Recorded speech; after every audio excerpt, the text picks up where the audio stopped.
Pernahkah kau berada di titik paling lelah dalam hidupmu? Di tempat paling sunyi, bukan karena tak ada suara, melainkan karena hatimu sendiri telah bisu. Kau berdiri di hadapan dunia yang terus berputar, sementara langkahmu terhenti di tengah pusaran badai. Ingin menangis tapi air matamu sudah mengering. Ingin bersandar tapi semua tampak menjauh. Ingin bicara tapi siapa yang benar-benar mendengar? Lalu hanya ada satu bisikan tersisa dari relung terdalam jiwamu. Ya Allah, aku sudah tak tahu harus bagaimana lagi. Kalimat itu bukan sekadar keluhan, ia adalah pengakuan, sebuah pengakuan dari seorang hamba yang lelah. Bukan karena menyerah, tapi karena merasa telah memberikan segalanya. Yang telah mencoba, berjuang, melangkah sejauh mungkin, namun tetap jatuh dalam luka yang sama. Yang telah mengikhlaskan, bersabar, bahkan memaafkan. Namun tetap dihadiahi pedih yang menyayat. Namun ketahuilah, dalam keheningan itu justru Allah lebih dekat dari yang kau sangka. Tangisan yang tak terdengar oleh telinga manusia, terdengar jelas di langit. Doa yang terucap tanpa suara mengguncangkan arsinya, sebab Allah tidak menunggu hambanya menjadi sempurna untuk mendengar. Ia hanya menunggu kejujuran hatimu yang mengakui, Ya Rabb, aku butuh Engkau sepenuhnya. Dan mungkin, justru di titik itulah segalanya dimulai. Saat kau tak lagi bersandar pada daya dan upayamu sendiri, saat kau menyerahkan kendali kepada Dia yang tak pernah salah langkah, saat kau berkata, aku tak tahu harus bagaimana, lalu Allah menunjukkan jalan yang tak pernah kau duga, maka jangan malu mengeluh kepada Allah. Jangan ragu menangis dalam doa. Jangan takut jujur dalam munajat, karena setiap tangismu adalah bagian dari percakapan suci antara kau dan Dia, Zat yang tak pernah menolak hati yang remuk, tak pernah mengejek air mata yang jatuh, dan tak pernah membiarkan satu pun jeritan batin hambanya tanpa jawaban. Inilah awalnya, bukan akhir. Dari titik nadir, rahmat Allah turun tanpa syarat. Dan dari lumpur keputusasaan Dia sanggup menumbuhkan taman harapan. Ketika hati tak tahu lagi harus kemana melangkah. Dalam hidup, ada masa-masa di mana logika tak lagi mampu memberi arah, dan hati pun bingung harus kemana berlabuh. Segala usaha seolah tak menghasilkan. Jalan yang ditempuh justru membawa pada luka. Doa yang dipanjatkan terasa menggantung di langit tanpa jawaban. Dan saat itulah jiwa pun berbisik dalam kepasrahan yang sunyi. Ya Allah, aku benar-benar tak tahu harus bagaimana lagi. Kalimat ini bukan cerminan kelemahan, tapi justru bentuk tertinggi dari kejujuran. Sebab manusia terlalu sering berpura-pura kuat, tersenyum saat hatinya hancur, tertawa meski dalam dada ada sesak yang mendesak. Tapi kepada Allah tak perlu semua itu. Ia tak butuh topengmu. Ia hanya ingin hatimu yang tulus, yang lelah, yang remuk. Datang kepadanya tanpa syarat. Allah berfirman dalam Al-Quran, dan apabila hamba-hambaku bertanya kepadamu tentang aku, maka jawablah, sesungguhnya aku dekat. Quran Surat Al-Baqarah ayat 186. Dekat, itulah kata yang sering kita lupa. Kita mengira Allah jauh saat doa tak kunjung dijawab. Kita merasa sendiri ketika ujian tak kunjung reda. Padahal bisa jadi, justru di momen itulah Allah sedang menuntun kita kembali. Ya tahu kita terlalu sibuk mengandalkan kekuatan sendiri, maka Dia uji agar kita mengingat, tak ada daya dan upaya kecuali dengan pertolongannya. Pernahkah kau menyadari bahwa terkadang Allah tidak langsung menjawab doamu bukan karena Ia tak peduli, tapi karena Ia sedang membersihkan hatimu dari kesombongan, dari keyakinan bahwa semua bisa diselesaikan sendiri. Allah ingin kau belajar bersandar, bukan pada manusia, bukan pada logika, tapi pada Dia semata. Dan di titik aku tak tahu harus bagaimana lagi itu, sejatinya adalah titik lahirnya tauhid yang murni. Tauhid bukan sekadar mengakui bahwa Allah itu esa, tapi juga meyakini bahwa hanya Allah satu-satunya tempat bergantung. Ketika semua jalan buntu, semua bantuan manusia sirna, semua logika gagal menjawab, hanya Allah yang tersisa. Dan sesungguhnya Dialah satu-satunya yang tak pernah pergi. Lihatlah kisah Nabi Yunus alaihissalam, terperangkap dalam kegelapan perut ikan di dasar laut, terputus dari semua makhluk, tak tahu harus bagaimana lagi. Tapi dalam keputusasaan itu ia tak menuduh Allah. Ia hanya mengakui kelemahannya. Tiada Tuhan selain Engkau, Maha Suci Engkau. Sungguh aku termasuk orang-orang yang zalim. Dan dengan zikir itu, laut yang gelap menjadi jalan keluar. Doa yang tulus dari hati yang pasrah membuka pintu rahmat Allah. Maka jika hari ini kau merasa hilang arah, tak tahu harus bagaimana lagi, mungkin bukan karena kau kalah, tapi karena Allah ingin kau kembali. Kembali meletakkan seluruh harapan hanya kepadanya. Kembali bersujud. Bukan karena keadaan terpaksa, tapi karena hati benar-benar membutuhkan Tuhan. Jangan takut saat tak tahu lagi harus melangkah kemana. Karena bisa jadi, justru dari situlah Allah akan membimbingmu ke tempat yang lebih baik. Ketika putus asa menjadi jalan menuju keikhlasan. Putus asa adalah rasa yang tak diundang, tapi hadir tanpa diminta. Ia datang ketika harapan yang digenggam erat mulai rapuh dan luruh, saat upaya yang ditempuh berakhir tanpa hasil, dan ketika doa-doa yang dilangitkan terasa diam saja, tak juga turun menjelma jawaban. Namun tahukah kau, dalam pandangan Allah putus asa bukan akhir. Justru seringkali itu adalah awal dari sesuatu yang jauh lebih besar, keikhlasan. Keikhlasan yang sejati bukan lahir dari keadaan yang ideal. Ia tumbuh dari hati yang hancur, yang kemudian sadar bahwa yang patut diharapkan hanyalah Dia. Ketika manusia mengecewakanmu saat dunia menjauhimu, ketika rencana-rencanamu gagal berkali-kali, dan akhirnya kamu berkata, "Ya Allah, terserah Engkau saja. Aku sudah tak punya apa-apa lagi." Itulah saat Allah tersenyum padamu, karena akhirnya kamu datang tanpa membawa apapun selain penyerahan penuh kepadanya. Keikhlasan bukan sekadar melakukan sesuatu tanpa pamrih, tapi lebih dalam dari itu, ia adalah kerelaan hati untuk menerima bahwa semua milik Allah, semua berada dalam kendalinya, dan semua akan kembali kepadanya. Allah berfirman, "Barang siapa bertawakal kepada Allah, niscaya Allah akan mencukupkan keperluannya." Quran Surat At-Talaq ayat 3. Tawakal bukan berarti menyerah tanpa usaha, tapi ia adalah sikap hati yang telah berusaha maksimal, lalu menyerahkan hasilnya kepada Allah tanpa menyimpan kecewa bila hasilnya tak seperti yang diharapkan. Kadang, Allah membiarkanmu tenggelam dalam keletihan dan kesunyian agar kau benar-benar mengerti bahwa dunia ini bukan tempatmu bersandar, bahwa hanya keikhlasan yang akan membuat langkahmu ringan meski jalan terjal, bahwa hanya dengan hati yang ikhlas, kau bisa menerima bahwa tidak semua doa harus langsung dikabulkan, karena bisa jadi Allah sedang menyiapkan yang lebih baik, atau sedang menyiapkan dirimu agar layak menerima. Lihatlah bagaimana Nabi Ibrahim alaihissalam diuji. Allah memerintahkannya meninggalkan anak dan istrinya di padang gersang, lalu memerintahkannya untuk menyembelih anaknya sendiri. Perintah yang melawan logika, menyayat rasa, mengguncangkan jiwa. Tapi dengan penuh keikhlasan ia berkata, "Sesungguhnya aku serahkan diriku kepada Tuhan semesta alam." Dan dari keikhlasan itulah lahir mukjizat. Allah ganti ketidakpastian menjadi kemuliaan. Allah jadikan perintah yang tampak kejam itu sebagai jalan mulia, yang diperingati sepanjang zaman hingga hari ini.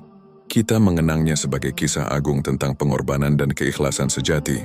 Maka jika hari ini kau merasa letih, merasa kehilangan, merasa tak punya pegangan lagi, mungkin itu pertanda bahwa Allah sedang mendidikmu untuk ikhlas, untuk mencintainya lebih dari harapanmu sendiri, untuk tunduk pada kehendaknya, bukan memaksanya menuruti kehendakmu. Keikhlasan bukan sikap lemah, ia justru kekuatan paling hakiki. Ia menenangkan hati, membebaskan jiwa, dan membawa kita pada kebahagiaan yang tidak bergantung pada hasil, tapi pada kedekatan dengan Allah. Sabar bukan diam tapi melangkah meski dalam gelap. Sabar bukan berarti duduk terpaku menanti takdir berubah. Bukan pula pasrah dalam makna putus asa. Sabar adalah kekuatan diam yang tetap bertahan, bahkan ketika segala hal terasa berat. Ia adalah nyala kecil yang tetap menyala meski angin ujian bertiup kencang dari segala arah. Banyak orang salah memahami sabar sebagai sikap pasif, menunggu tanpa berbuat apa-apa. Padahal, sabar adalah keberanian untuk tetap melangkah, walau tak tahu apa yang menanti di depan.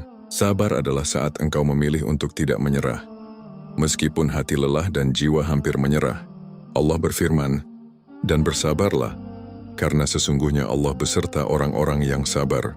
Quran Surat Al-Anfal ayat 46. Lihatlah janjinya. Allah bersama orang-orang yang sabar, bukan bersama orang yang paling cerdas, bukan pula dengan yang paling kuat, tapi bersama mereka yang sabar, mereka yang tetap melangkah walau tertatih, tetap percaya walau belum melihat hasil, dan tetap berdiri walau berkali-kali jatuh. Sabar bukan menahan air mata. Justru kadang sabar itu menangis semalaman tapi esoknya tetap bangkit untuk berjuang. Sabar bukan menahan rasa kecewa, tapi mengakui kekecewaan itu di hadapan Allah, lalu mempercayakan semua luka pada penyembuhannya. Nabi Yakub alaihissalam pernah kehilangan anaknya Yusuf. Hatinya hancur, tapi yang ia katakan bukan keluhan pada manusia. Ia berkata, "Sesungguhnya hanya kepada Allah aku mengadukan kesedihanku dan kesusahanku." Itulah sabar, mengadu kepada Allah bukan pada dunia. Menumpahkan kesedihan bukan kepada manusia yang terbatas, tapi kepada Zat yang Maha Mendengar dan Maha Menyembuhkan. Sabar adalah bentuk tertinggi dari iman. Karena dalam sabar ada harapan yang tetap dijaga. Ada keyakinan bahwa meski hari ini pahit, esok akan tiba manisnya. Ada pengakuan bahwa manusia hanya hamba, dan hanya Allah yang memegang kendali sepenuhnya. Tak jarang dalam hidup kita merasa berjalan dalam gelap. Tidak tahu kemana arah, tidak tahu di mana ujung.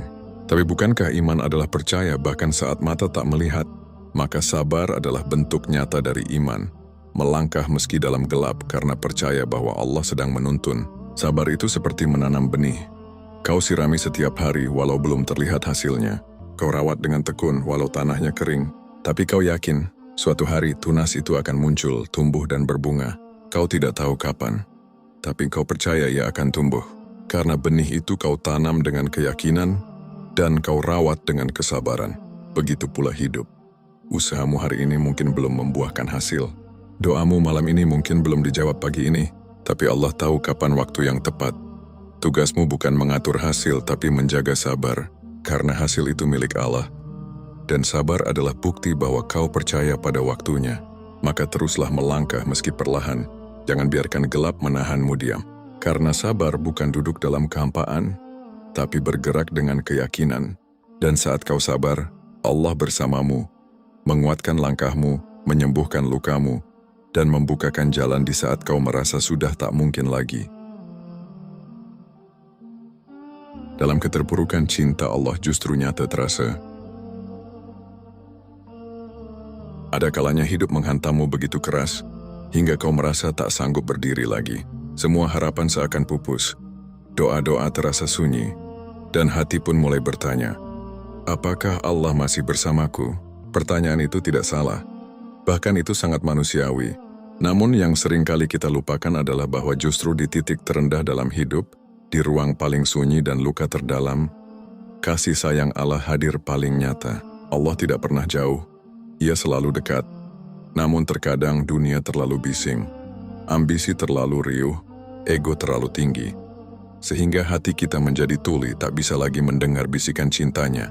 Maka Allah kirimkan ujian, bukan untuk menghancurkan tetapi untuk menyentuh hatimu agar kembali, agar kau mendekat, agar kau sadar bahwa selama ini Dialah satu-satunya yang tak pernah meninggalkan.